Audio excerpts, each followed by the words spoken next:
So you did a lot of coverage on the O.J. Simpson trial. Yes. What was that time like? Because that was the most sensationalized trial in history. Well, you know, I was blackballed. I don't have a talk show today because I took up for O.J. Simpson and Michael Jackson. But if I had to do it again, I would do it again because I still do not believe that he murdered Nicole and Ron. And I'd known him for a long time. My friend Reggie McKenzie blocked for him when he played for the Buffalo Bills.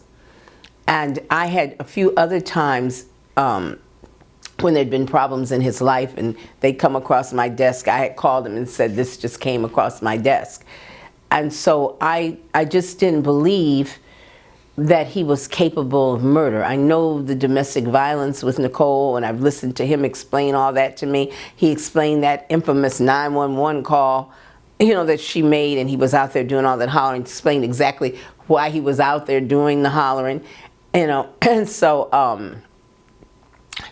I still don't believe that he murdered those two people.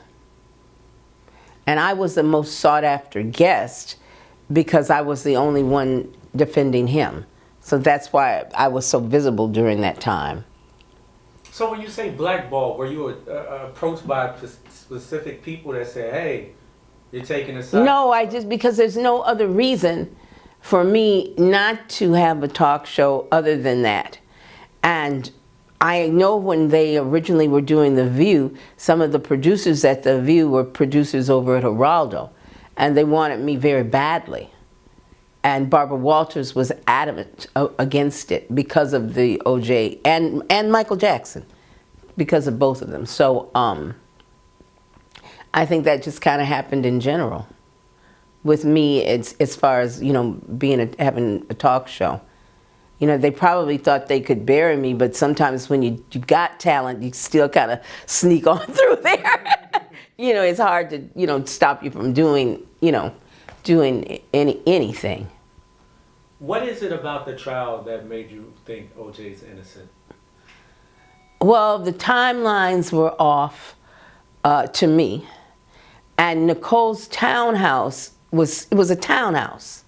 So I always felt if two people are getting slaughtered, first of all, one person cannot stab two people to death, especially somebody with bad knees like O.J. So no, one person cannot do that.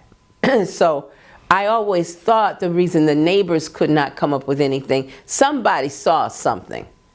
All that noise cannot be going on, and a townhouse is connected where nobody saw anything.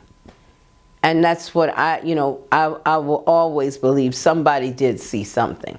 But because it wasn't O.J., they didn't tell it. Have you been in contact with O.J. since? I haven't been in contact with him since he got out of jail, and I've tried. You know, I left messages at the attorney's office because I don't have a phone number for him.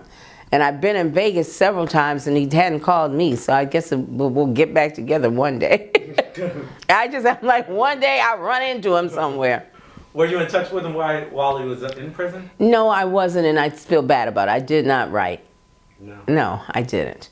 But, you know, prior to him going to prison and everything, you know, once he got out of jail from Nicole, I was with him a whole lot. He's one person that was very, very grateful for what I did. He and Johnny Cochran, you know, they were very grateful.